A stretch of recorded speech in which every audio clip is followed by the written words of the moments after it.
Are we live yet? What's up, everybody, and welcome back to Neek the Podcast. I am the Geriatric Geek Samurai Kiku, and along with me, as always, is our Nubian god, the Demon Sour Cream, Josh Raish Al Finney. Josh, what's going on? Oh, yes, Nubian. I hate you both. Little Annie? Annie? I would have blew up those planets too. Tell us how you really feel. Oh my god. That's the real plot of Star Wars Rogue One. Rey commandeers the Death Star and starts killing off the pointless planets. Rogue One. Watch out, fictional characters. Rey is on the prowl. When you said watch out, I thought that was going to go in a different way into the George of the Jungle theme song. That tree, you mean? George of the Jungle, strong as he can be. I've always been watching out for the Spider-Man. God. And of course, with us is Ray Galley, Hawkman, Fatman, Mini Noob, Cheek Sweep Williams, or as he's lovingly known by his family, Jethro Tull Gilligan, Arthur the Fourth, Raymond. I don't come to listen to my family on today. That's because he doesn't have friends. He just has family. God damn it. We're back, folks. We're back. There is no winning, only Zool. And of course, our fourth host, wearing his dark elf glasses, Damn it, the take those off. Lady Argonians, because the hair is back, folks. Nicholas hair is Leone. Nick, how are you doing? Oh my god. I'm like 43% drunk, and just living the dream over here. Well, you're living the dream because your lovely girlfriend, Jacqueline, is not in town right now. In fact, she's not even on your side of the United States. No. So Portland. you are playing with the alcohol. With myself. The alcohol, yep. I don't think that's supposed to go in that bottle. Anyway. Sorry, listeners with children. Sorry, Kyle. Anyway, let's start the show off as we always do when there is tragic news. Unfortunately, a great up-and-coming star was lost over the last 2 weeks. Anton Yelchin, you might know him as Chekhov from the new Star Trek series, and he was in Fright Night, and he was in a lot of movies. Tragically passed away in a car accident. He was only 27 years old. 2016 is not a good year if you are an entertainer of any sort. So as we commonly do on Neek, we observe the moment of silence.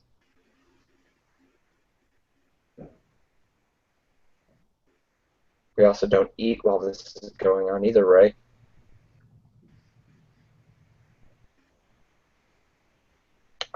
Well, that's enough silence because Ray's eating his falafel. It looks like a Danish. Just a quick note on the topic of Anton.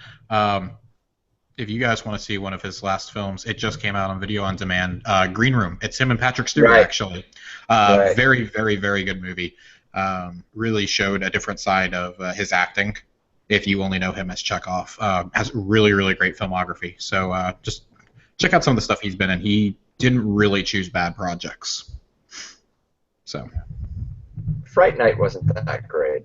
Well, you're not a Colin Farrell fan, so you're biased. Oh yeah, Colin Farrell sucks, but Anton is awesome. Yeah, he was good in it. But Yeah. I mean, I love David Tennant, and I thought David Tennant was horribly miscast in that role. Yeah. But he was great as Chekhov. I mean, even the pieces that he had in both movies, he was awesome. He was great. So added a lot to the character. Right, for sure. So Beyond will be his last role, won't it? Yes. As far as we know. As far as I know, Beyond is. I can't think of anything else that he had in progress. He was actually getting ready to meet with a couple of producers over at Paramount, I believe, for his directorial debut. Oh, wow. He had it lined up. The meeting was a week later. And it's a shame that, regardless of how, you end up passing, but on such a fluke like that, something that could have been, seemingly avoided. And it's a shame to hear something, like that. Yeah, it was really bad. His car was in neutral and slid down the hill while he was checking his mail, and it pinned him up against the mailbox. Yeah. So it was really bizarre. No foul play or anything, just very tragic. Just a fluke, yeah. So I can't wait to be out of 2016. Yeah. I mean, I know we're only halfway through the year, but I'm good with moving on to 2017. Yeah, It's with been a David rough Bowie and all this. Yeah. Yeah. I mean, even personal stuff, I'm like, let's go. 2017. You're going to be a year. But we've got some news bits, some news stuffs for you guys. Wreck-It Ralph 2, dated for March 2018. That's not The Incredibles 2. I'm getting to it, Raymond. I'm really not too jazzed about this. It's like, okay, that's cool for whoever liked it, but I thought it was really underwhelming after it got hyped up for me. Like, oh, you like video games, you'll like it. No, I did not. Yeah. I really enjoyed the part that was like the knockoff of Halo. I thought that was really cool. I liked the villain therapy session that they had. Yeah, that was really cool. With the Pac-Man ghost and everything, yeah. Yeah, I mean, this kind of backs up a report that we saw a while back that Disney was going to be pursuing Nintendo characters to be in a feasible Wreck-It Ralph sequel. So, I mean, if they're able to get like Mario or even like Link to pop up in there, that'd be really cool. Definitely. Because Bowser was in it really quickly, and Sonic, of course. So and Bison as well, yeah. Yeah, I'd like to see some really well-known Goblins. characters. Yeah, there's some good stuff there. Maybe have Crash Bandicoot or Spyro or someone pop up. Disney has the money to pay for these rights, so let's use them. Yeah. Well, I mean, also, let's face it, if Adam Sandler can get... Sorry. What? Damn Sorry. it, Nick. Nothing. What? Adam Sandler, go ahead. That was just my cat. Keep going. Only on the podcast. Not safe for work. What you get? This episode has been brought to you by my ice machine. Bringing you good gin and tonic since 2012. Keep going. Move on. Move on to the next topic. Please stop hating me. Pacific Rim 2 for February 2018, and is set to star John Boyega, as we have reported on the show before. He will co-produce it, but of course now they have a firm date, so this is actually happening. Something that was considered a vapor movie of a couple of months ago is now a realistic thing. Good. Yeah, and especially with the casting of Boyega, we know this movie's probably going to go into production really quickly. It's in order to meet its release date, it's already about a year and a half away, and if it's as effects heavy as the first one was, they definitely need to get it into production now.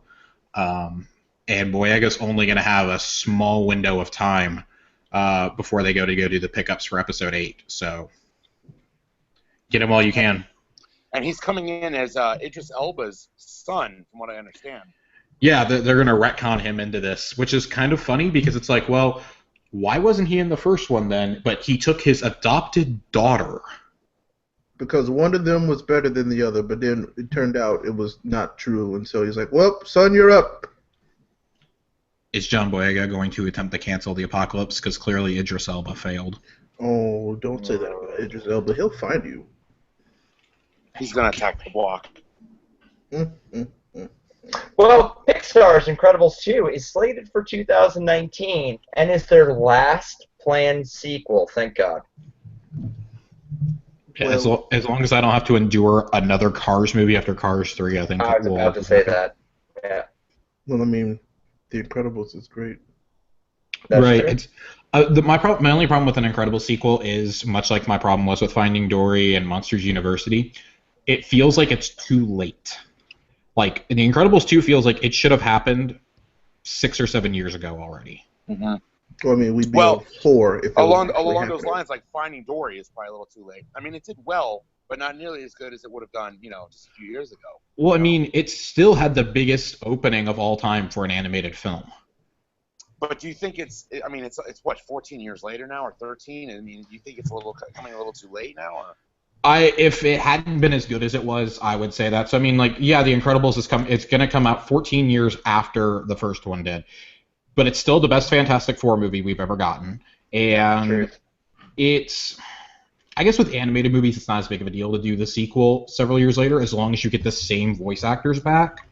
So if they attempt to make this without Holly Hunter or Samuel L. Jackson, like, that's it. Yeah, I mean, like, any of these people, like, nope. Not just a decision. I'm still going to see it. Oh yeah, no. I'm not saying I won't go see it. I'll absolutely see it. Shut up, Josh. This is the only sequel I've ever wanted, other than a Toy Story sequel, which we got 2 of. So, And a third one on the way. hey, as long as it's good. Yeah. Still absurd that Speaking we're of- getting a 4th Toy Story. But this should be cool. Bald-headed Bryan Cranston joins the Power Rangers film as Zordon. Good. Yeah, that elevated it from I'll probably catch it at a matinee to I have to see this day one now. Yeah.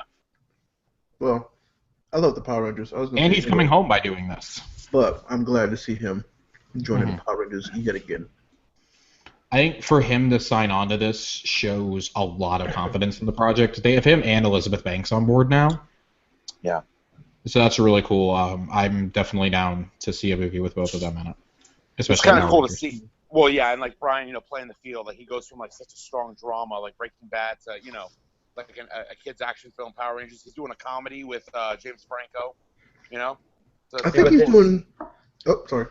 No, you're Go good. ahead. Go ahead. I was like, I think he's doing all the fun stuff that he loved from when he was younger. He did Godzilla because I'm sure he probably loved monster flicks. So now he's doing Power Rangers because he always enjoyed that. Yeah, he wonder always what's enjoyed it. I next. mean, his son's named after the Blue Ranger, I believe. Yeah. So like, I wonder what's next. I just think that he's going to give the Power Rangers power through meth. I think that's what's going to happen. I don't think that's gonna work. He's gonna Because say, they- "I am the one who summons. Yes. I am the one who morphs. I am the one who summons teenagers with attitude." That sounds like a really shitty 80s commercial for a shoe store. But speaking of sequels, James Cameron has declared he is not a fan of J.J. Abrams' The Force Awakens. He feels the film lacked the creativity and ingenuity of Lucas's original series, and also said that they only made small advances in storytelling and design with new characters. Of course, this is all while we wait for the 45 sequels to Avatar to come out in the next few years. Yeah, I found it really funny that he criticized The Force Awakens like this, especially after it became like the 3rd biggest movie of all time. It was better received than Avatar ever dreamed of.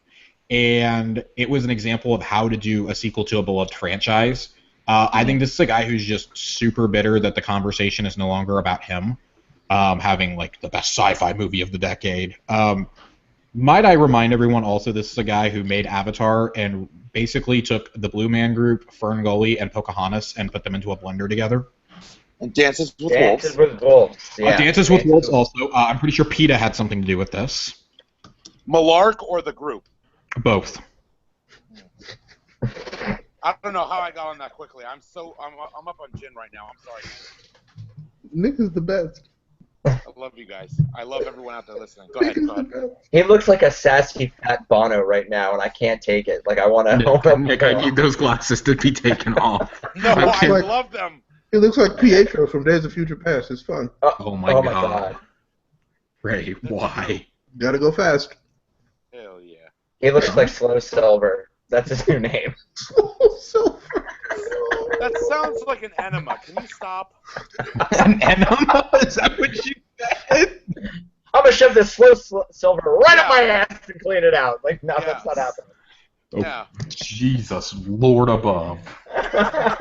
that's where he lives. And is shaking If his you call head. me Slow Silver, oh my God, that's so sad, guys. Slow Silver. Well, I mean, we can't all be quick.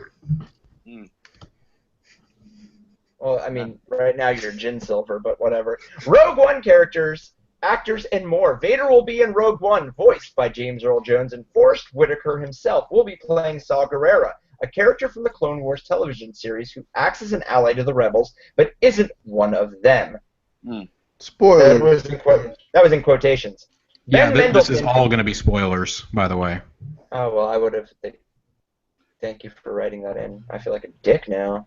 I mean, it's kind of common knowledge, right? It's just like a little backstory. It's not much, right? Yeah, now he's writing it. There we go. Now I can't. Ben Mendelsohn portrays the main antagonist, Orson Krennic, the man tasked with retrieving the Death Star plans. Mad Mikkelsen as Galen Erso, a strange father of Jin and a man with vast knowledge of the universe sought by both Empire and Rebellion forces. So basically, Nick, what you're drinking right now, Mads Mikkelsen is the father of. Diego Luna as General Cassian Andor, Riz Ahmed as Body Root, the pilot. Alan Tudyk as Wash with a thing through his... Oh, no, as a droid described as the antithesis of C-3PO. Donnie Yen as Chirrut Imwe, a blind warrior who isn't... Hold on, time out. The Asian guy is a blind warrior? And Yeah, no one's like we turning him called in a year stereotype? ago. Okay. A blind warrior who isn't a Jedi but is devoted to their ways. Jiang Wen as Boz Mabus, the protector and friend of Chirrut, who doubts the ways of the Jedi, and of course, Felicity Jones as Jyn Erso. That was a mouthful. Rom Koda from Force Unleashed, which I know you're not a huge fan of, but he was blinded, and he became even more of a badass after he was blinded in the games. Well, he was a Jedi. Yeah, but I don't mind that he's blind. It's an Asian guy who's blind and is a warrior. That just seems kind of samurai stereotypical, the blind swordsman. True. I mean, but why cast Donnie Yen if you're not going to use him as like a mythical warrior?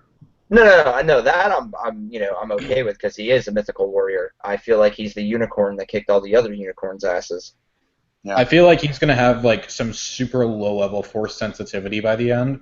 But, I mean, we pretty much know the rebels are all going to get wrecked by the end of this. Yeah. My personal theory, like, with Darth Vader coming in, I'd like to see him just go on a rampage and take them all down because I'm really dark. But at the same time, I'd almost like for them to be on Alderaan and be like, yeah, we delivered the plans, and then boom. I'm just sad. Like, Vader's laughing like, ha ha ha ha ha. The Bothan's body count by the end of this. They were before Return of the Jedi, Nick. Yeah. Yeah, Nick. You scrub. What I really want from this movie, now that you've said it, Josh, is I want a YouTube video of Rey after they blow up all the rebels and him just screaming out, "Wrecked!" Yes. That's what I want. Of course, it'll be Rey's favorite movie because that will be the movie where all the most fictional characters die. I mean, I would be more of a fan of Game of Thrones, but not enough people die. So yeah. So I mean, with all the Rogue One news that came out, all this was in Entertainment Weekly last week.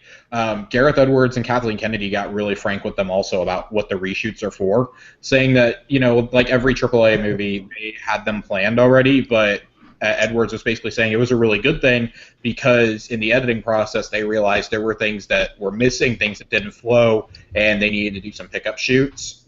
And adding that he's never really had to do a ton of them before. And then even Kathy Kennedy went on record saying, that if they hadn't done them in The Force Awakens, things wouldn't have made as much sense either. Like a good portion of Rey's Force vision was filmed in post-production. Some of the scenes of the Falcon chase on Jakku, just things like that.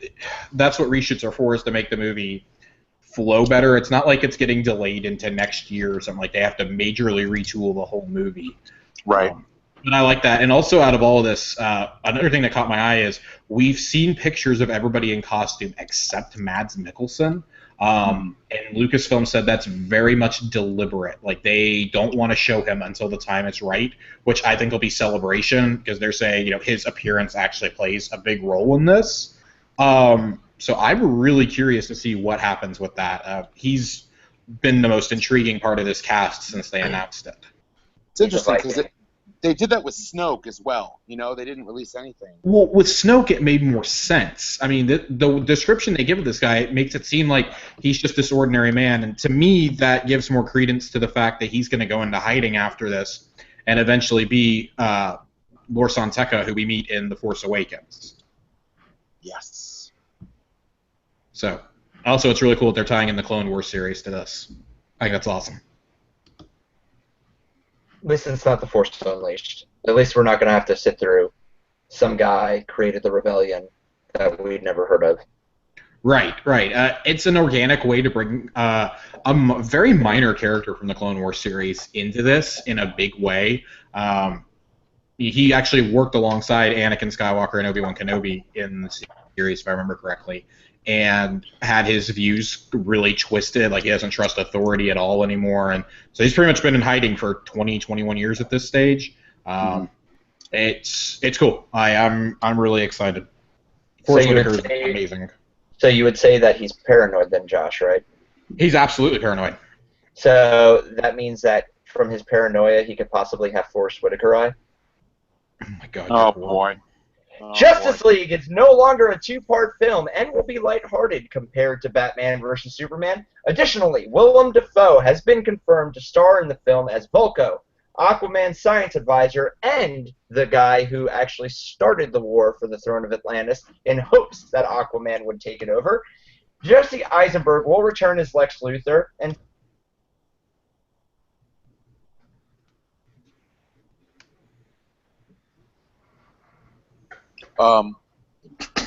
We interrupt our regularly scheduled programming to tell you that Kiku's computer has frozen.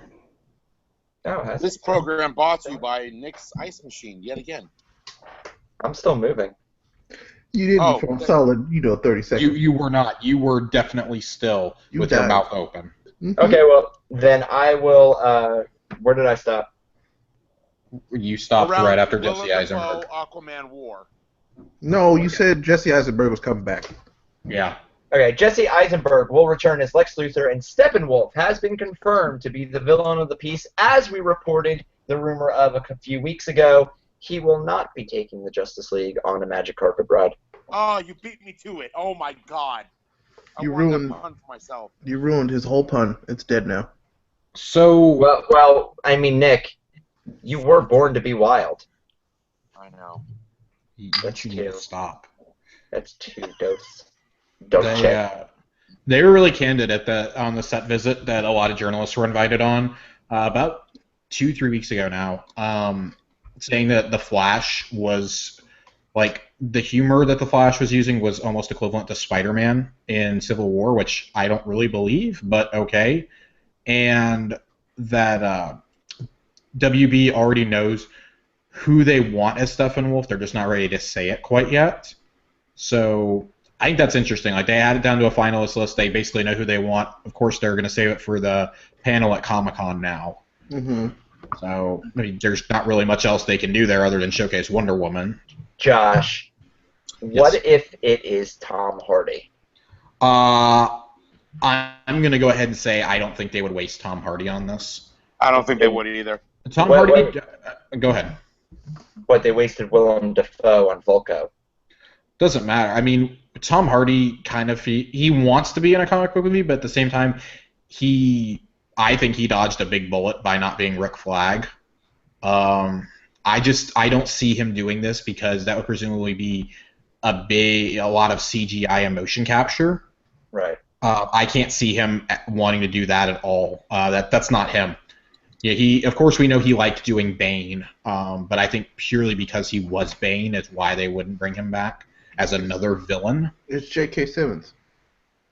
J.K. Simmons. Why do you think he's so That was- buff? Yeah, actually, that makes a lot of sense, though. I couldn't get these pictures of Spider-Man, so I'm going to kill the Justice League. Kill the Doesn't make Justice sense. League with my bare hand. Dude, he is ripped. Yeah. He That's said what that's I'm in no way related to him being in Justice League. That he just made a decision that he wanted to get in shape. He wanted Like, to be no, you don't bulk up like this unless you're gonna suit up in a bat suit. He wanted to be buffer than Affleck. I don't blame him. I'm just saying that the shape that he's in is Marvel. He's rock hard. It's ridiculous. And that picture's hilarious because he's like smirking. He's got this shit-eating grin on. Well, He's he got these knows. massive biceps. He knows. He's rushing and dragging, Josh. I'm very say, are you on his tempo? Thank God. For I my wish I West was Coast. on his tempo. Is that a euphemism? No. But yeah, in all seriousness though, Willem Dafoe is being completely, utterly wasted. Yes, definitely. He should have been the Manhunter. Yeah, Should have been the Manhunter. that was definitely what all of us guessed was he was going to be Martian Manhunter, and I'm really upset that did not They come to pass. took it away from me. Yeah, there's not many other people I would want to see as Martian Manhunter, but I cannot imagine who they're going to cast as Steppenwolf. I would hope they don't waste any big name players that could be in the universe later on because he's only going to be around for this film and then probably bye-bye. So Yeah. I was going to ask you guys because I'm not totally familiar with Steppenwolf, but I know that he's kind of a minor villain.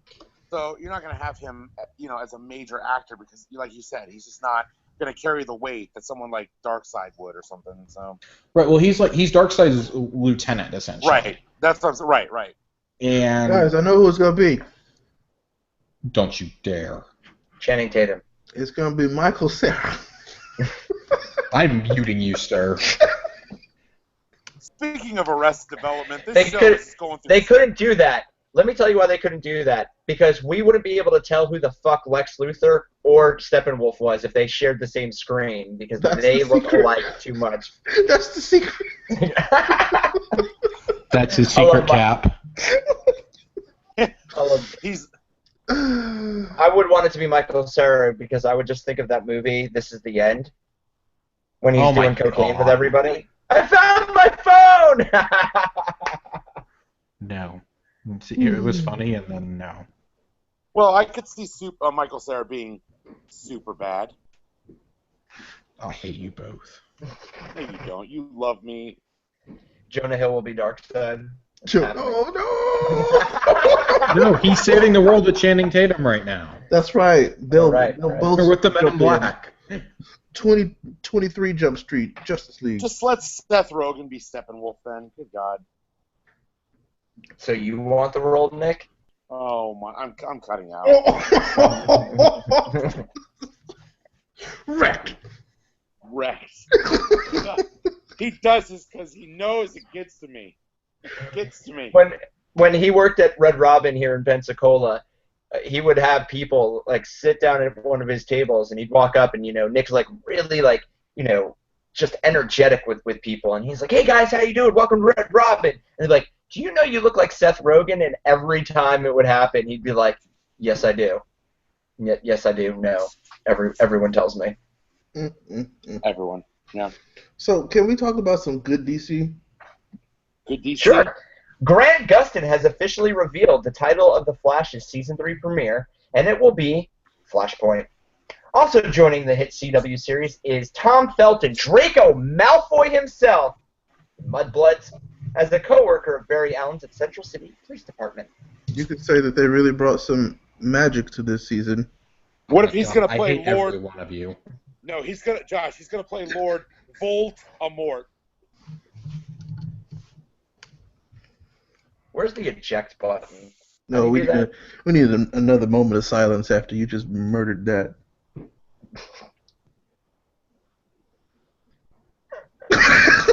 I don't think he knows he's on mute. Does he know? No, why'd you say Oh, I that? know. Oh, I know. I'm going back to mute. Flashpoint is kind of obvious, right? Like we knew that was happening. I mean, well, when they've messed with time as much as they have in this show, that was like, Right. that's where they're going next. Right. Tom Felton, though, that's a really big get if you think about it for I thought television. so. I was like, well, what else is he doing? But yeah, I mean, that's a really intriguing casting. that's what I thought. Yeah. Yeah. He's a really dynamic actor, and I think more than anything, that was probably my biggest complaint from the Harry Potter films was how much they marginalized his role. And because in the books, Draco is a much bigger player than they made him out to Right. be in the film. Obviously, Right. the film focused more on Harry and stuff, but I'm really, really excited to see more of it. The last thing I can think of that he was in was Planet of the Apes a few years ago. I really Right. can't think of anything else. He's been keeping a low profile, just chilling. Well, because he's been typecast as a villain for the rest of his life. And this is the Right. kind of stuff. I know this is exactly a move to help stop that typecasting. That's I mean, exactly he's what already it is. said like that really bothers him. Is that Yeah. he's like from the time he was a child, he was typecast as a villain or a bully. So if they really keep him as an ally to Barry, I'd be happy. That's Basically not gonna happen. make him a better Eddie. That's not gonna happen. It's not because that would be a smart idea. He's Ray- going to Ray. be a villain. What if Felton is Godspeed? Well, He's not. No. he's Godspeed. Why wouldn't he be Godspeed? Well, I mean, they've already said who he is. Yeah, but that doesn't mean that they can't change it a little bit for the TV Exactly. show. I don't think he'll be Godspeed personally. I don't think so. I think he kind of fits a little bit like a puzzle piece. He could, but since they've already said that Tom Cavanaugh is going to be a series regular for 3, maybe in this alternate reality, Reverse Flash is worked in to be Godspeed instead. We'll see. I mean, they might not even use Godspeed because it's just too new. But, Right. I mean, that's just our personal theory. But he's so cool. Oh, he's so cool. we'll find out if he's actually cool or not. We actually haven't seen anything about him except his costume, which is awesome. They Yes. should do the Black Racer. That's coming back. They already planned that. I'd be really excited for Black Racer. That's probably the villain that would get me the most excited. Yeah. That would get me the most excited, and especially with the big crossover happening, I think that would be a really cool villain to introduce. Yeah. Definitely.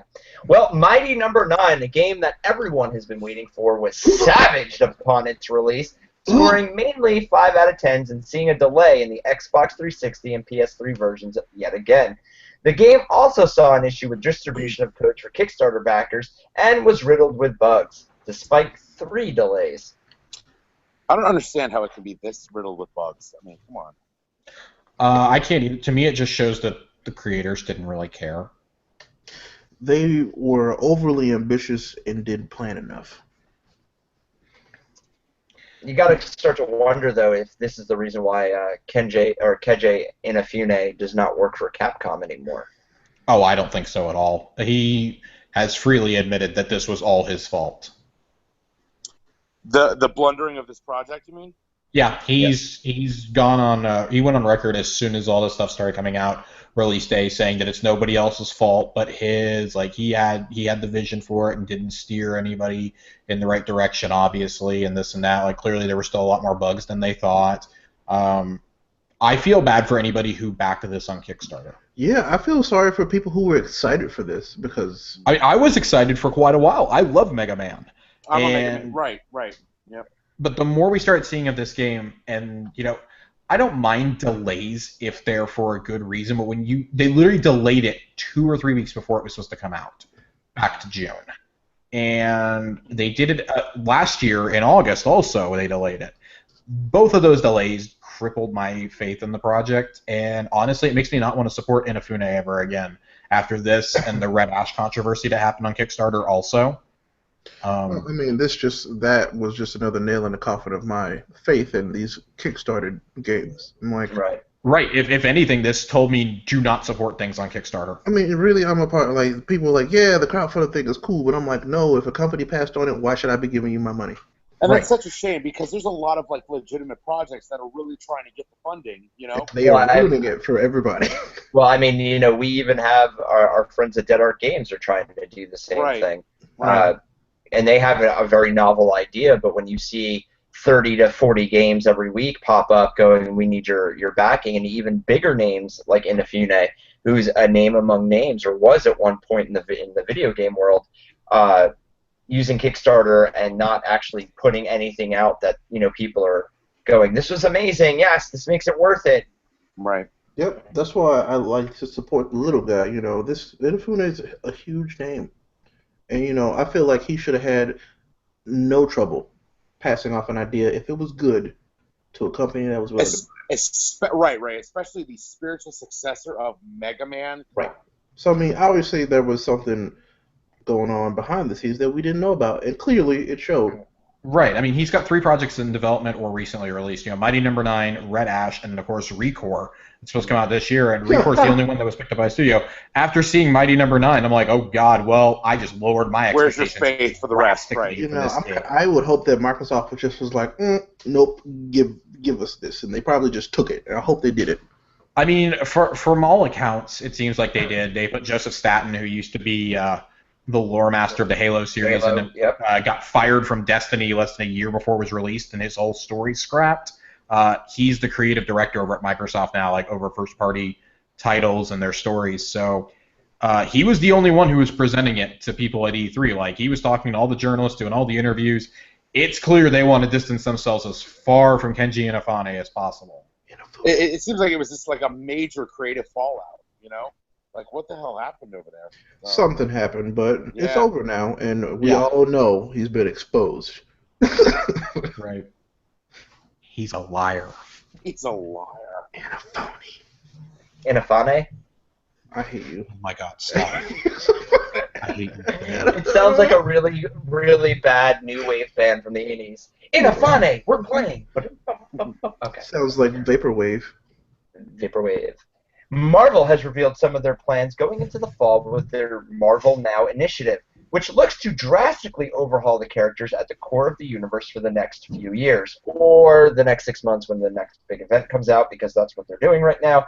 Most notably, Tony Stark, Jane Foster, Sam Wilson, the X-Men, and most prominent Inhumans are missing from all promotional items. Additionally, The Amazing Spider-Man will be hosting its own major event.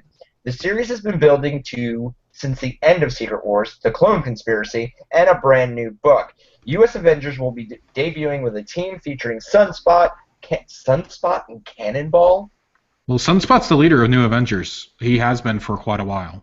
Yeah, but Cannonball? Yeah.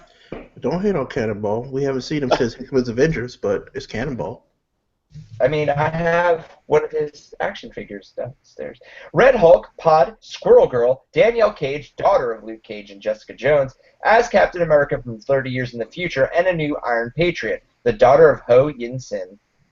Those two characters alone That'll get me to pick up the first couple made issues. me very, very happy.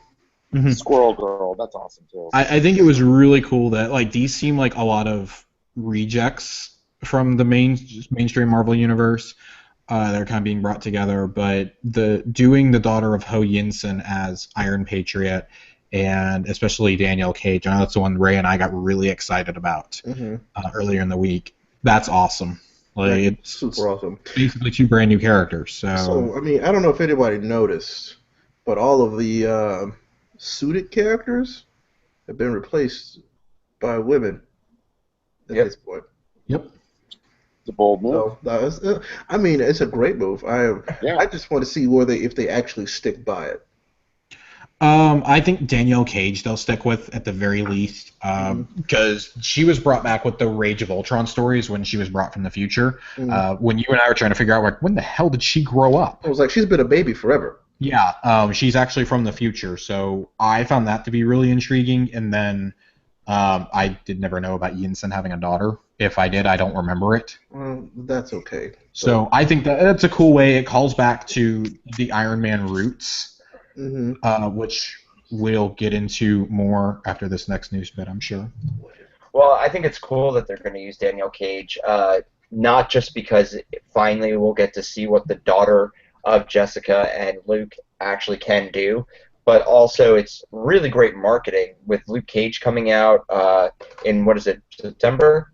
September's when Luke Cage comes out? September 30th. So yeah, September 30th. Too far away. It is. So they'll have this character related to the TV show character. It should open up more people, hopefully, to this female character. Beyond that, I mean, the Marvel Now key art that we've seen has some really intriguing characters on it. Jessica Jones is featured very prominently on it, and she's playing a big role in Miles' story right now. As a Spider-Man issue number 5, she's kind of messing around in that world, which is really cool. We haven't seen a whole lot of Jessica in the last few years. So I'm excited for that one. But more than that, Ray and I talked about it a little bit on the last pull list. Now that we've seen the full art, though, and this is where we were saying these are the characters they're going to be focused on for the next 2 to 3 years, in Marvel's words. Victor Von Doom is at the front and center of it. Yep. Holding Iron Man's helmet. Is he clean-faced? Yeah, he's like he is now in the universe. And then on the other side, at the leader of that side, is Riri, suited up as War Machine. Yep. And Tony Stark is nowhere to be found. Yep. So I'm really curious to see where they go with this. I'm kind of like, I've seen a lot of arguments. Oh, it's baby boomers versus millennials, blah blah blah. I'm like, well, it seems that way, but it's like, well, that's a really weird split for the Marvel universe. So yeah, it is weird though. I mean, if you think about it, it is like a lot of the mainstays are on one side behind Victor Von Doom. You got Steve Rogers, Thor Odinson is over there. Every Deadpool character that they've introduced lately. Gwenpool, isn't she? Gwenpool. Oh my god. Yeah. Well, Nick, so we have a theory that Gwen is going to become a lot of different things, and Josh loves to hear the name for all of them. No, those are just as soon as I hear that she's in those books, that means I can skip them no matter how good they are. But it's really intriguing, the characters they're choosing to focus on. Some of them make sense. Of course, Black Panther's going to have a lot of prominence. Of course, Steve Rogers is with his latest story. Is he? Panther? Is he going to have a lot of prominence? I think he is. I mean, he's one of the leaders of the Ultimates, and he's got his book right now. His solo book is the best received Marvel book in quite a Completely long time. separate from everything else that's happening. It is completely separate, which is good. It needs to be kept separate, but it's already, 3 issues in, it's one of the best runs I've read of Panther, personally. That's what I'm worried about. This is going to be the best run of Panther, and then after that, outside of Ta-Nehisi Coates, Panther won't be nearly as good. Fair enough. I think they're going to push him, though, with the movie coming out, with how positively he was received in Civil War. I think he'll play a pretty big role. That was, of course, you and I's big theory coming out of Secret Wars was that he would be at the forefront. That's what I can hope, but it doesn't seem that way. What I loved about his positive response from Civil War is answering everybody's questions that were interested in the character. Mm-hmm. Like, that was so cool. Like, when people were like, do you know about him? And I was like, well, yes, I do. Let me tell you about the cauliflower. You could just leave this show immediately. You're gonna see Ray. You're gonna see Ray's hands in a second. Yeah. Exit stage left, please. I would like to talk to you on the side. Okay. Are we getting dinner? No. Oh no. Oh no. You're not gonna feed me a knuckle sandwich? I'm gonna take you out With to a the shed. With a side of to cauliflower. First off, you live like 93,000 feet in the air. Where the fuck is this shed? Do you have a shed on a cloud? Your lack of faith is disturbing. Oh god, you just Star Wars. Yep. Marvel is also teasing the breakup of several teams, mainly featuring young heroes. Cyclops appears to quit the all-new X-Men. Nova, Miss Marvel, and Miles Morales appear to leave the Avengers. Good, because Nova sucks. And Amadeus Cho appears to quit being the Hulk. Leave Nova alone. Yeah, okay, first off, if you think that Nova still sucks, you need to read all new Avengers. Leave him alone. His solo series sucks, and He's I a am nice caught young up man. on that. That's mistake number one. You're reading him in a solo series. He's a nice young man. He Sam is. Alexander is no Richard Rider, sir. No, he's not, but he's a nice young man. No, but Richard Rider is incredibly overrated. What? I will. Oh my god. Oh. I'm gonna have to borrow Ray's hands. Nope, you can't have these. These are attached. Sorry. I will rent them. I will rent them from Rent I Day. will- $60 an hour. $60. It is a shakeup that Avengers desperately needs, though. Josh, Yeah. you want to share our theory now, or are we gonna save it? Okay, so Ray and I have had a theory cooking with these preview images, and he actually pointed it out to me first after I sent him the one showing Miss Marvel, Nova, and Miles Morales to be leaving the Avengers. It looks like they've spray painted something on the wall, and it looks extremely similar to the Fantastic Four symbol.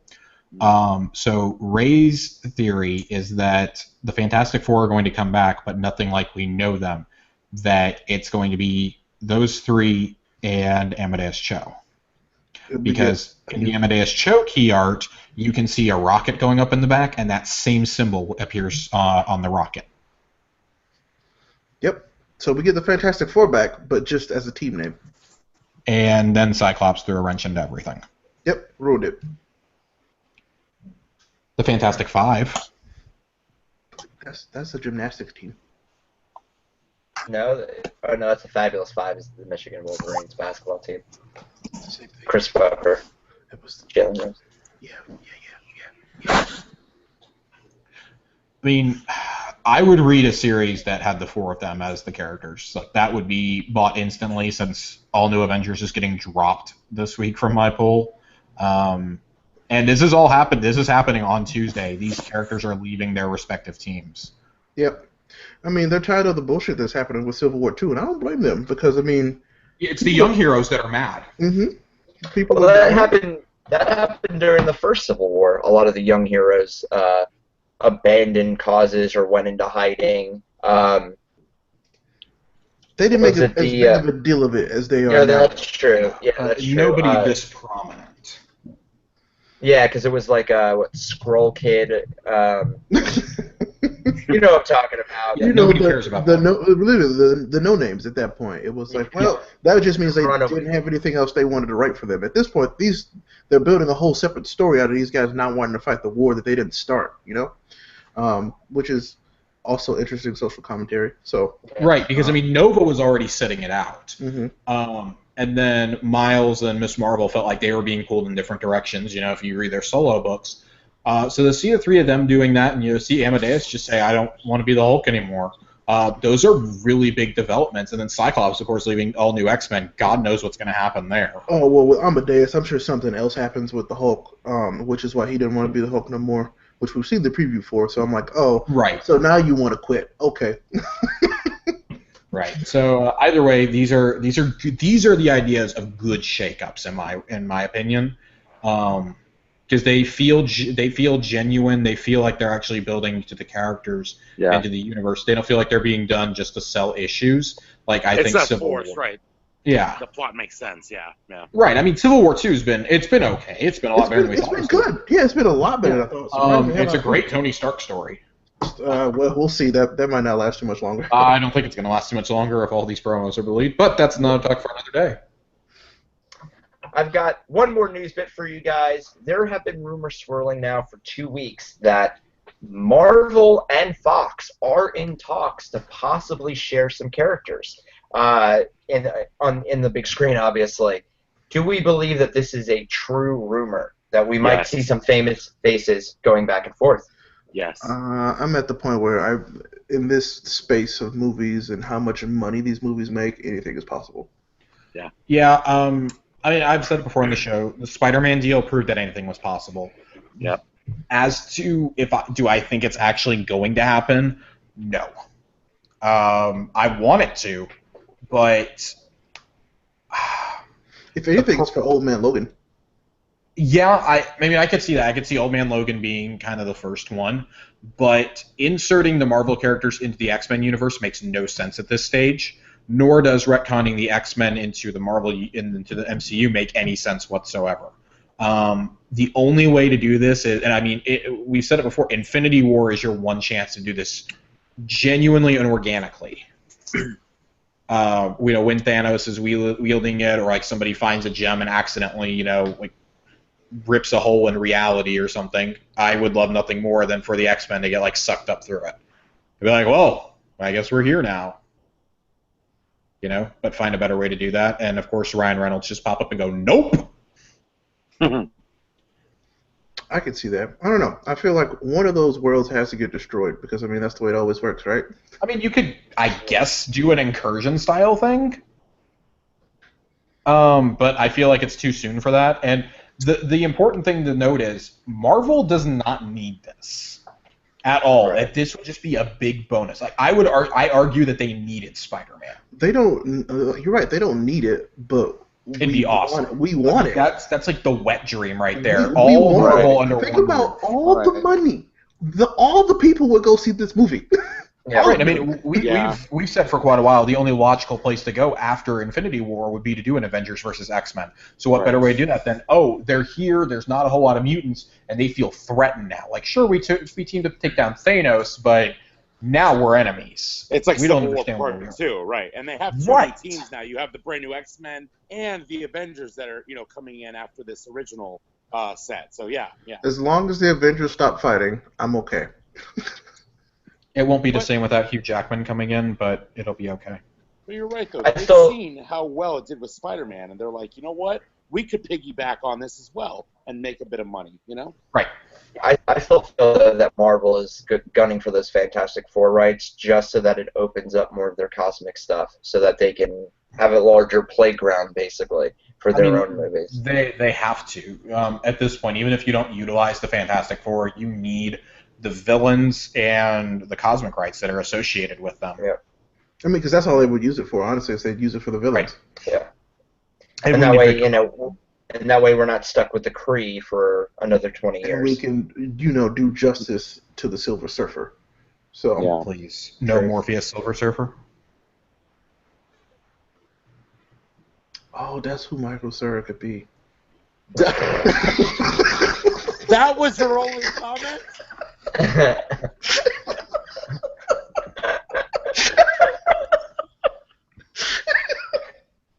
I'm just imagining a neurotic Silver Surfer trying to say the power cosmic. And Josh is done. Josh, Talk about slow Silver. What the hell? I win. Oh man, Facebook comment of the year. Holy crap! Oh God, those are tears. Josh is out. He's like, I'm done with this. Oh. Well, I hope he comes back. Because we'll never know what time it is without you. That's right. Never. There will never be a time without Josh. Exactly. Oh, there we go. He's coming. He probably had to fart. That's why he stood up. Oh, I've been It's like doing a- that all night. It's like I a hate you 40-minute all. fart. So, Josh, tell me, what time is it? Time for you to get a watch. He's so I have a salty. cell phone. He's so salty. Norton's. Who the hell uses Norton anymore? Isn't that a virus in and of itself? Probably. So, we're waiting. I already told you what time it was. Time to go get a watch. A real watch. I'm not the one that said Michael Cera should be the silver frickin' surfer, alright? All these Let's It's time for pretend topic that of the was week. never said.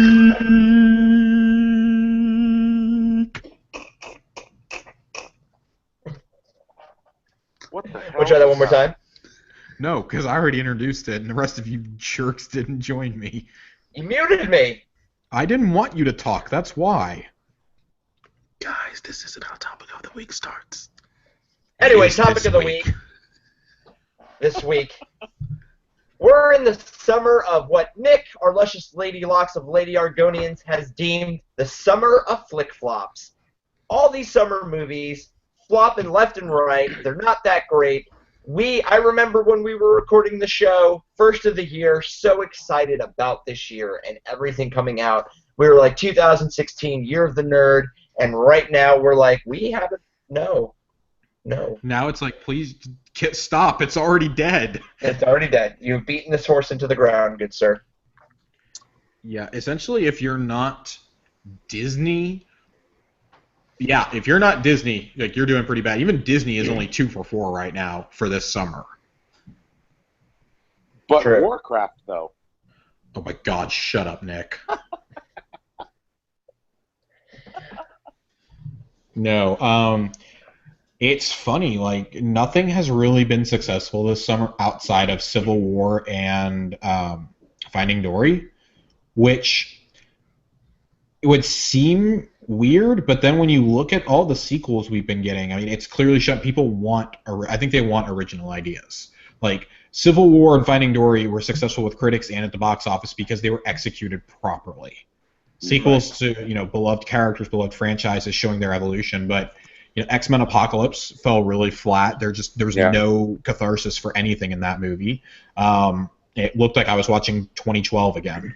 And then Independence Day 2, like, who the hell makes an Independence Day 2 without Will Smith, especially 20 years later? I don't know a single soul who was asking for this movie. And even Teenage Mutant Ninja Turtles Out of the Shadows, that kind of bombed, too. I mean, that was almost expected, though. Yeah, like that was the movie that was supposed to be like, it's not going to be critically praised, but people should still have fun at it. And I have not seen one person post, "Oh, it was fun."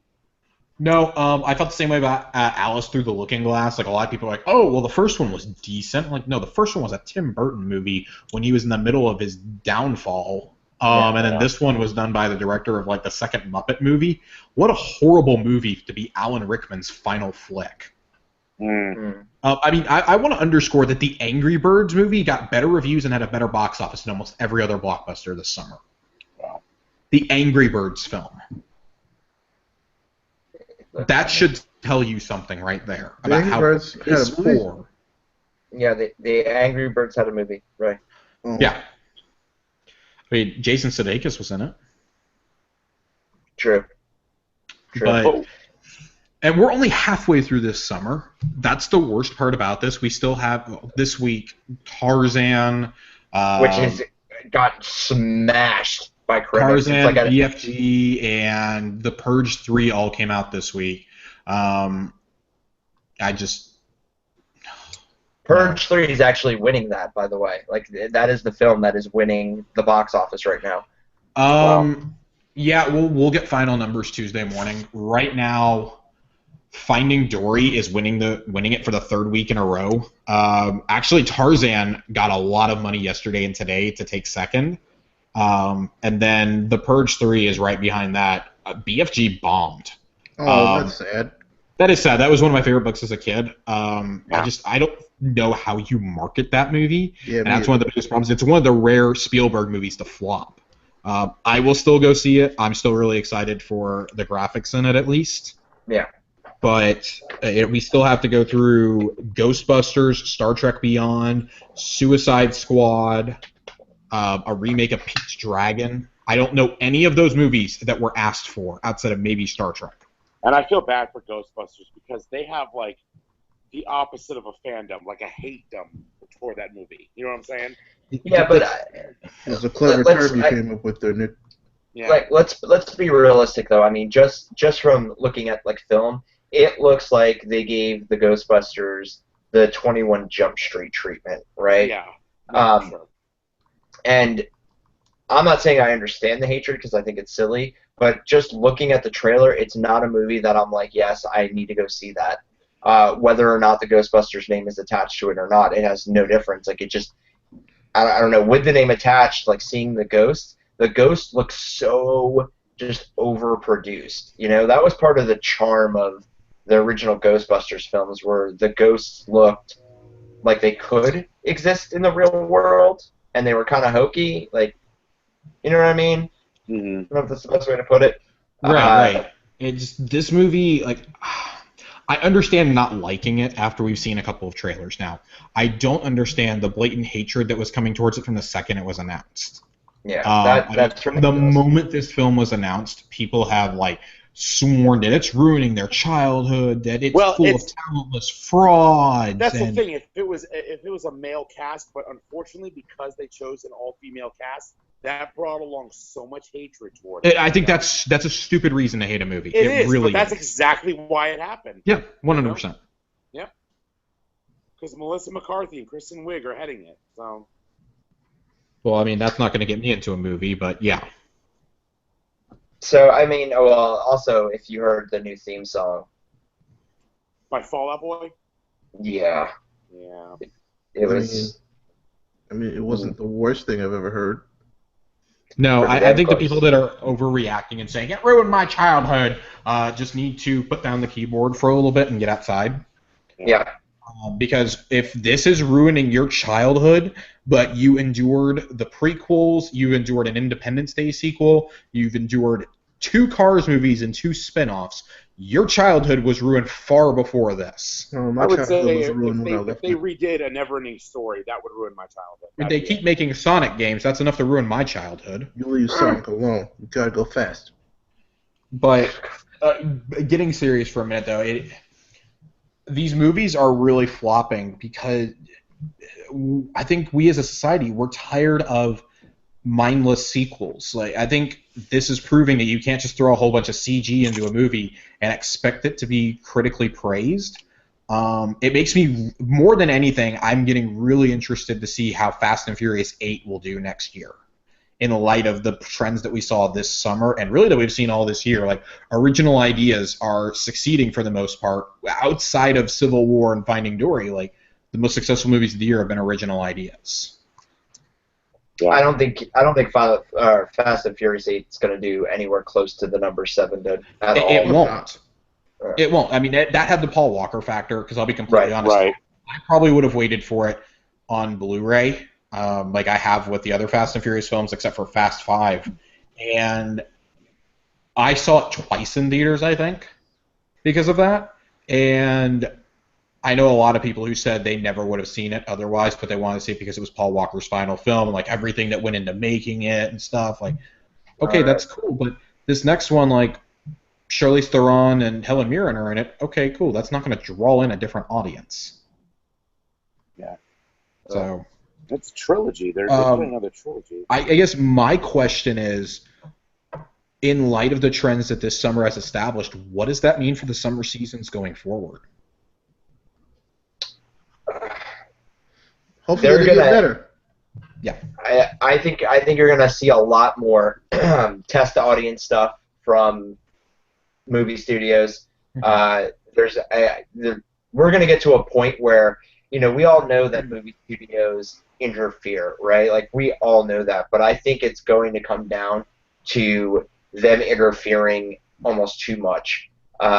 Because they have put out all of these movies that cost so much money to make, and they're flopping just one right after the other, after the other, after the other.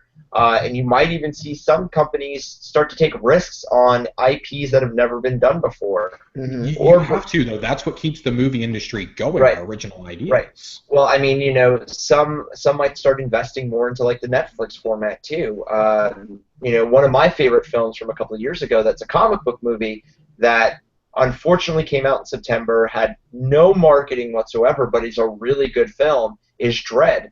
And there has been a campaign for a few years now to get a sequel to it. They're talking about trying to get it onto Netflix. Carl Urban, who starred as Judge Dredd, is down to be in a Netflix series. So I think we start to see that more too. You can't keep making movies like Batman vs. Superman or like X-Men Apocalypse. You just can't. You can't invest all this money and then put forth something that somebody will really question the $14 to $20 they spend on a movie ticket. Right. I mean, even more so than those are good examples. But I mean, we're seeing other ones just completely flop. I mean, Independence Day Resurgence. That's an example of we're doing a sequel way too late because we're trying to capture that original nostalgia. One of the best movies of the '90s, and you're trying to do a sequel to it. Like, to me, that's almost as bad as trying to do a fourth Jurassic Park. Like, oh my God, please stop. Yeah. And instead, Jurassic World went on to go become this massive property, and I think these studios are hoping that they can hit another one like that. Like, it might not have been critically well received, but audiences seem to eat that up. Well, I think they also didn't factor in on that one, though, that Independence Day has to do with aliens, and we have been just assaulted visually with alien destruction and aliens, invading for the last 20 years. Yeah, since that, but dinosaurs we haven't. So that's like a breath of fresh air. I did not care for the new Jurassic Park movie. I thought it was a little poorly done, but I can understand why people were like, "Oh my God, no lasers, no spaceships, none of that shit." But they also, it also had a Chris Pratt factor. Right, yeah, exactly. Whereas Independence Day has a Jeff Goldblum. Like, I'm sorry, I'm not going to go see a movie because Goldblum is in it. Right. But they carried that cast, him and Will Smith. I mean, the amazing cast they had. No one cared about the aliens, whereas in Jurassic Park, he's right. People just want to see dinosaurs. It doesn't matter the cast you have. Right, I understand that. I respect that. But so I guess my take on all of this is, I think this kind of is going to set the tone for the next few years, unless you are a super established franchise that is really well respected, a.k.a. Marvel. People are going to be less likely to go see your movie. It might be critically receptive, but it might not do as well at the box office because people are less willing to spend money. It's so expensive to go to the movies now. If Chelsea and I want to go on a Friday night just for tickets, it's going to be over $20 for 2 tickets. That's not counting if we go to IMAX. We never do 3D unless it's an IMAX. Right. That's to go to a decent theater too. It's too expensive to go. It's gotten to the point where a lot of the indie films that I want to see are getting smart and releasing on iTunes at the same time. Oh, it's a $6.99 rental from my couch? I'll stay home and watch this instead of going to the theater and paying $15 more. Yeah. It's kind of weird because, like, you think, the trends repeat themselves. It looks like that's also happening with the movie industry. There was that time where nobody was going to the movies. Right. The early 2000s. It's about to start happening again unless they figure out a certain way to kind of navigate the way technology currently works. Like, you have to make movies an experience again. It's funny because Disney seems to be the only company that's doing that. Disney. If they keep buying everything up, it'll be fine. It's just, I mean, I think the best movies I've seen since like last November, like the best movie-going experiences. And outside of The Revenant, every single one of those movies has been a Disney film, a Disney property. Zootopia, The Jungle Book, and Civil War. Oh, Star Wars. I mean, just they've managed to make them events again, and that's what going to the movies is. That's when the average American consumer goes to the movies, is when it's an event. They can't miss it because everyone's going to talk about it. And it doesn't hurt that nostalgia is played off in those, but Zootopia, by all accounts, should have been a movie that only made $400 or $500 million worldwide, and instead cracked the $1 billion mark. It was like the 19th film in history to do it. That's a huge feat for an animated film to do that. That doesn't happen. The only other one to ever crack that as an animated film is Toy Story 3. It's interesting to see the ideas that actually go into films compared to the ones that make it on a TV, like Daredevil, for instance. That did so well on Netflix. Would it have translated well into a movie? I don't know. We were talking about Warcraft a few minutes ago, and I think that would do well as like a Netflix original series, because you have so much to cover there. Expensive. It would be so expensive. Right. I mean, that's one of the most expensive movies ever made is Warcraft. If you had the appropriate budget, something like Warcraft would ideally work better on a network like HBO or Netflix, where they can do a 10-part series and flesh out the history of that world, not cram it all into 120 minutes. And that's why they flop, because you have people that have played this for years that know the history of, Azeroth and these races, and they cram it into 2 hours, like you said. They're trying to do, because of the Chinese market, they've said, okay, we're potentially gonna green light a number 2, and I think it would do so well to do like the history of the Lich King and Arthas in a series, but they're gonna try to cram it into a movie again, which I think is gonna be underwhelming. And wouldn't you agree about that? Like, it's not gonna really flesh out the character like it could. Yeah, absolutely. It's not mind-boggling, but we've seen the shift go. We went through a golden age of cinema in the late 2000s, from I would say 2008 through 2012, maybe probably 2013 really, where it was like a golden age of film. And we've entered, really in 2011, 2012-ish, we entered this golden age of television. We had, Mad Men, Breaking Bad, you've got The Leftovers on HBO. Game of Thrones, of course. Just these phenomenal series, so many of which are acclaimed as the best series of all time. They're in people's top 10s. Of course, The Wire in the early 2000s really kicked all of that off. And it's because you can tell this story over 10 episodes in a season, and once you've done 4 or 5 seasons, we're cool with calling it quits. We're not in syndication on Fox or CBS. We can tell this story. It evolves organically. When we're ready to end it, we can end it, and it doesn't feel like we're doing filler. And that's why the shift has been made to TV so much, I think. People understand, I'm already paying for this. I'm not having to pay extra, but I'm getting a much more fleshed out story if it's done properly. That's the inherent risk you take with television or with film, deciding what medium you want to put it in. But even as an avid moviegoer that I know, like Kiku and myself, we used to go for everything. I've gotten to a point where I'm like, wow, I really don't even care to see this, regardless of what it is, unless it's something like a blockbuster like Civil War. Because, just going, it's like, wow, I can wait and watch this at home. Like, I've bought into that philosophy as well, I think for me now, I only go because I know we're going to talk about it on the show. In all honesty, if it's a film that I know that I can wait on, to either Redbox it or rent it from the PlayStation Store or whatever, obviously paid format, because don't steal, kids, it's wrong. I'll go if I know me and Josh are going to do a review, or if we're going to talk about it in the main show. But we've been burned too much the last 2 to 3 years for me to be like, oh yeah, that movie's coming out, cool, let's go spend $30 on tickets to go see it. Yeah. Right. It all comes down to the philosophy of vote with your wallet, ultimately.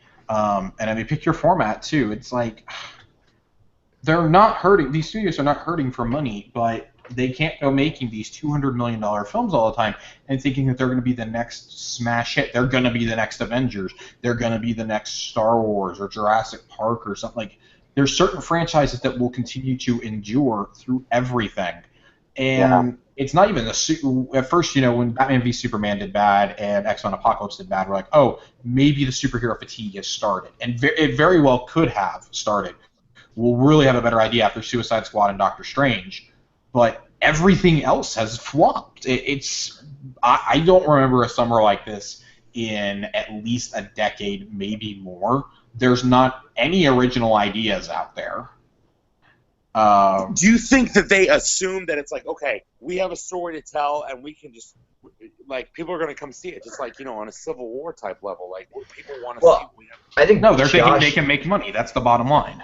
I think Josh was actually touching on something when he said that they're making these big movies. I think that everybody's trying to make a big spectacular movie, and they're forgetting their storytelling. Like, they're forgetting that sometimes a smaller film can be just as good as a very large film. Right.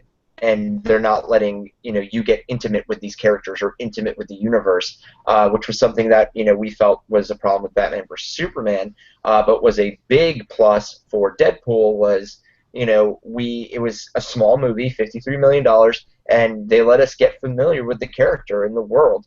And that was an experience in itself. When we see all of this superficial, large team-up stuff all the time, and then they bring it back down to a small movie, a lot of these big films don't have much storytelling. It doesn't keep you engaged with what's on the screen anymore, except for big CGI, big explosions, and sexy bodies. Right. So, hey, you remember on PlayStation 1 where we had all those amazing JRPGs? Yes. And then PS2 came around, and there was nothing but JRPGs. Right. That's exactly what's happening. This is exactly what's happening.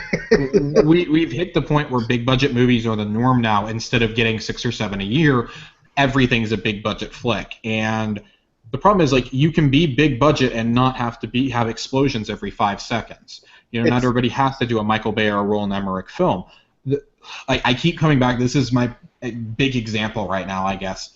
When Disney did The Jungle Book, by all accounts, that's a movie that should have completely failed. It should have been one of these flops. It was the reimagining of a beloved children's movie from the 60s and was completely CGI except for the one human in the movie. And that may be the most heartwarming film I have seen in the last year or two. I got completely immersed. Jon Favreau promised it would be one of the most immersive films you've ever seen. And I don't often go out of a movie saying the director delivered on what they promised me. And that was one of the few times I was like, okay, I completely believe what he said. Like, I felt like I was growing with Mowgli. I was growing with Baloo. And they didn't overplay their hand. They didn't overemphasize Kaa the Snake just because he was voiced by Scarlett Johansson. They let the story tell itself organically. They didn't keep people around or alive in the movie just because of their name. They allowed these actors to play with their emotions and with the audience's emotions. I mean, Idris Elba's Shere Khan is the most fearsome villain I can remember in recent memory. Like, you actually feel like he's talking directly to you, like he wants to come off the screen and eat you. And, same with, Zootopia. That's a movie that by all accounts should have failed. It's a children's movie headed by Jason Bateman. Like, that sounds like a disaster, but ended up being Disney's best reviewed movie since the 90s. Mm-hmm. It's mind-boggling. Like, when you don't try is when it seems to happen. Like, when you just focus on organic storytelling, on great performances, on great production, like, that's when it succeeds. And I think that's why we keep seeing so many of the Marvel films succeed, is Kevin Feige knows that. It's down to a science. And all these other studios want to be the next Marvel, and you can't do that. You have to find your own formula for success, and it's really basic, actually. Stop trying to be a spectacle and focus on filmmaking. Focus on what makes going to the cinema great. Right. Very true. Do we have any other thoughts, opinions, blog posts? Tweets? Deets? No, just to kind of touch on the the iTunes thing that we said earlier. I think you're going to start seeing that with blockbuster films within the next year. As soon as they come out in theaters, they'll be available there. Netflix and Amazon are already doing that with some of the big heavy hitters for this year. Right. One of the ones that's already being considered a frontrunner for Best Picture, Best Actor, and Best Director, Manchester by the Sea, is going to be exclusive to Amazon. It'll get a limited release in theaters, but theater chains are really upset right now because iTunes, Netflix, and Amazon are stepping on their turf and getting these movies there at the same time or exclusively. Paul Rudd just had a film that came out on Netflix that was one of the best reviewed out of Sundance and was a very touching film also. It's really cool to see the evolution of this. because Beasts of No Nation last year kind of kicked that off and got shunned by the Academy because of that, and they aren't going to be able to ignore it any longer. Like this year, it has to be recognized by everybody because so many big films are coming out exclusively on streaming services, exclusively on iTunes. Places like this is where people are going to watch this. They're not going to pay to go to the movies. They're going to watch it here, and they're going to recoup all their money.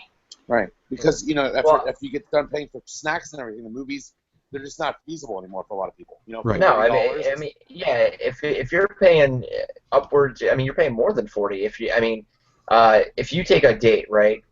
Josh takes Chelsea, Ray takes Rachel, you take Jackie, I take my phone. We're going to be paying, upwards of 40, 45, even close to $50 for not much. Well, I mean, I know Josh isn't because Josh walks in there as frugal as hell. But Josh let's walks say in that for free. Yeah. I'm cheap.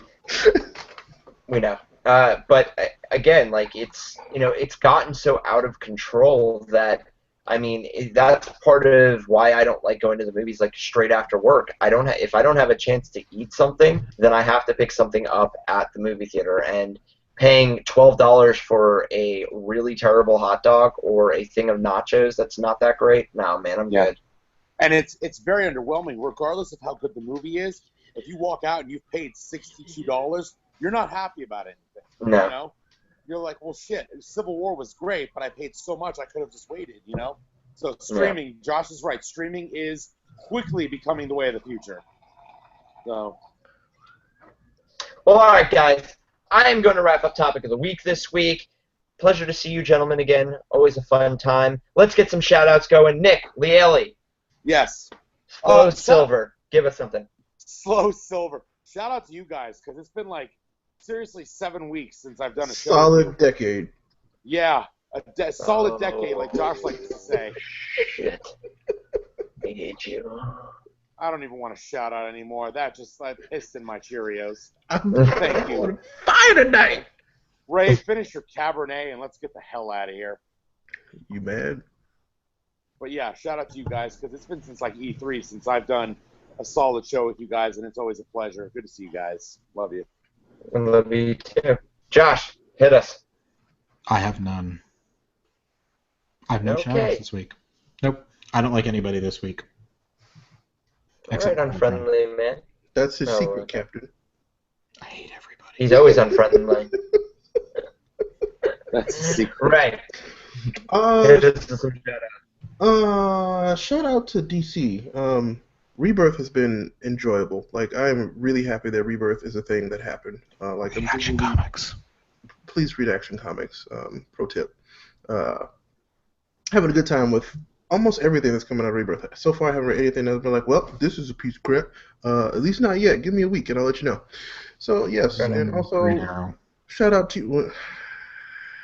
Shout out to you guys. I miss you guys. Yeah. There we go. My shout-outs. Do I have any shout-outs? Shout-outs to my friends and family for stepping it up this week. Thank you. And I will be seeing my sister and my nieces this week, actually, too. So, super stoked about that. So, shout-out to my little girls. I love them to death. And, of course, shout-out to you guys, man. Thank you for always being you. Well, now I'm the one dick who didn't shout out to us. Yeah. That was your choice now, wasn't it? Yeah, it was Mr. Unfriendly. Fly with Vinny.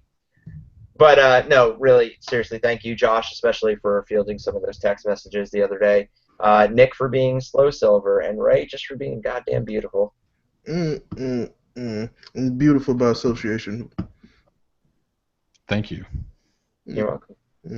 But, yes, and also a shout-out to listeners like you. Yes, to everybody who listens to us. Thing. Like a PBS announcement. It was definitely a PBS announcement. It's NPR. But thank you guys for listening. Thank you guys for watching. And as always, we will catch you next week. You can find us on Twitter, Facebook. Email us. Please email us at neekpodcast@gmail.com. Stitcher, SoundCloud, iTunes, widgets? YouTube. Definitely YouTube. We're on that. You're watching us right now. Yep, we're definitely on YouTube. That's a thing that exists on the internet. That is a thing. All right. Cool. And with that, guys, have a good week. And Josh, tell them what they can do. Celebrate Keep it Independence Day. Nubian. My bad. Remember, guys, no pod is worth two slaves. That's important. Oh my Oh my God. God.